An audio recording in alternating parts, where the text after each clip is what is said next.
আমাদের বাড়িতে চোর ঢুকেছিল রাত 3টে বাজে। আমার তখন ঘুম ভেঙে গেছে। ঘুম ভেঙে যখন দেখছি যে আমাদের দরজা খোলা, তখন আমি খেয়াল করিনি। আমি হয়তো ভেবেছি আমার স্বামী হয়তো বেরিয়েছে বাইরে, তখন ওকে আমি ডেকেছি। ও তখন ঘরেই রয়েছে, তখন আমি কিছু বুঝতে পারিনি। তারপরে যখন ওদিক থেকে এদিক ঘুরে শুতে গেছি, তখন দেখি আলমারি খোলা। আলমারি খোলা, স্বামী ওখানে। তাহলে যখন আমি দেখেছি তখনও চোর ছিল ঘরেই।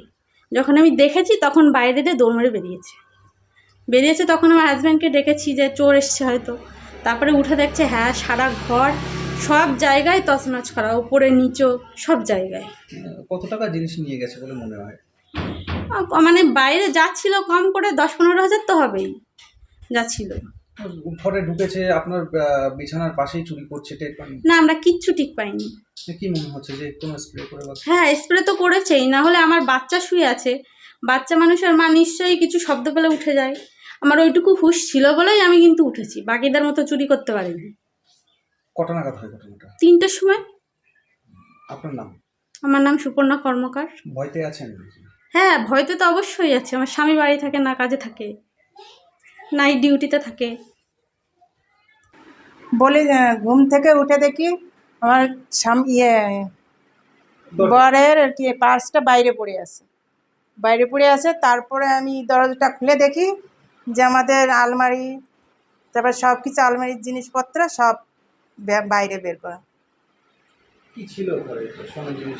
হ্যাঁ, টাকা পয়সা ছিল, পায়ের নুপুরটা ছিল।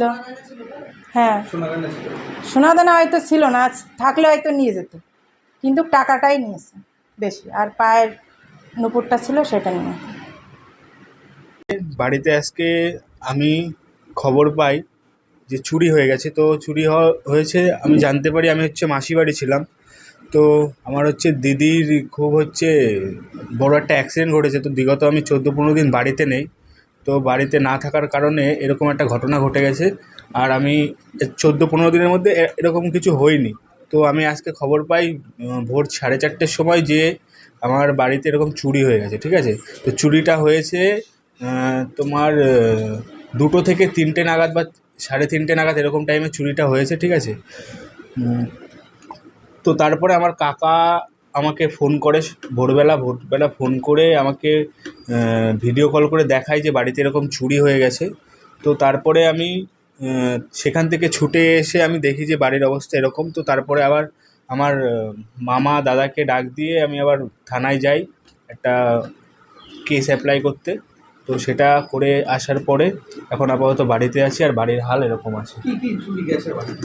বাড়িতে একটা শোকেসের লকারে কিছু টাকা ছিল, সেই টাকা পয়সাগুলো নিয়ে নিয়েছে।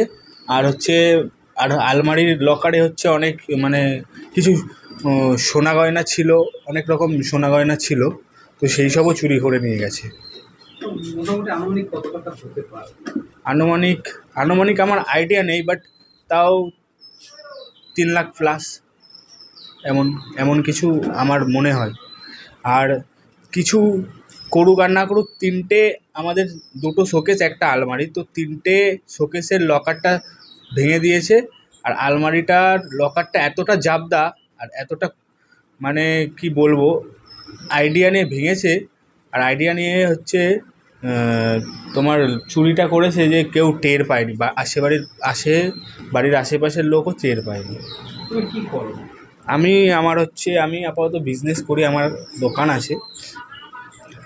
আর আমার বাবা নেই বাড়িতে, মা আর আমি থাকি, আর দিদি আছে, দুই দিদিদের বিয়ে হয়ে গেছে। তো আপাতত একটা দিদির খুব আহত অবস্থায় রয়েছে, তাদের কাছে আমি ছিলাম বিগত এতদিন। তো তার মধ্যেই যে এরকম ঘটনা ঘটে যাবে সেটা কোনো সময় আশা করিনি। তো এখন সন্দেহ বলে কোনো কিছু আমার মনের মধ্যে এখনও আসছে না। তো মনে হচ্ছে যারা করেছে আশপাশের কেউ চিনাজানাই করেছে, বা যারা করেছে অনেকজন মিলে এটা আইডিয়া করে করেছে। কারণ আমরা বাড়ি নেই, এতদিন ধরে দেখছি হয়তো সে ফলো করছে, তো সে ফলো করার ফলে এইটা করেছে।